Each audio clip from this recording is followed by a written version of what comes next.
اللہم لک الحمد والصلاۃ والسلام علی سیدنا محمد۔ آپ کے سامنے سکرین پر ابھی چند الفاظ آئیں گے، یہ آپ کا امتحان بھی ہوگا اور آپ کے لیے خوشخبری بھی ہوگی۔ امتحان اس طرح کہ آپ نے ان کا مطلب ایک ایک لفظ کا بتاتے جانا ہے، اور خوشخبری یہ ہوگی کہ آپ کو تو ان الفاظ کا مطلب آتا ہوگا اور یہ قرآن کے الفاظ ہیں، اور الفاظ ہی قرآن کو سمجھنے کی بنیاد ہے۔ جب آپ کی بنیاد آپ کے پاس موجود ہے تو اس کا مطلب آگے آپ بآسانی بڑھ سکتے ہیں۔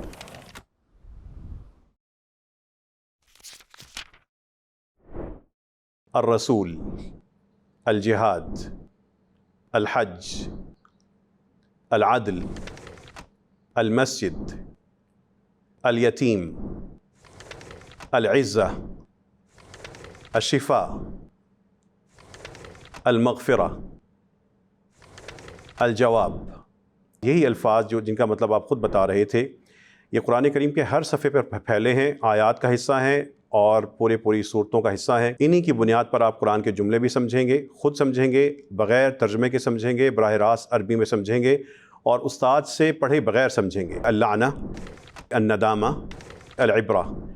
بلکہ اس صفحے میں جتنے ایسے الفاظ ہیں جس کے آخر میں گول تا ہے، ان الفاظ میں تا کو نمایاں کر دیا گیا ہے سرخ رنگ کے ذریعے۔ یہ الفاظ جو آپ کے سامنے نظر آ رہے ہیں، یہ الفاظ عربی زبان میں مؤنث ہیں۔ عربی زبان کے وہ الفاظ جو گول تا والے ہوتے ہیں، جب اردو میں ہم لکھتے ہیں تو وہ کھلی تا کے ساتھ ہوتے ہیں، جیسے المغفرہ گول تا کے ساتھ ہے، لیکن اردو میں جب آپ لکھیں گے تو مغفرت وہ ہمارے پاس کھلی تا بن جاتی ہے۔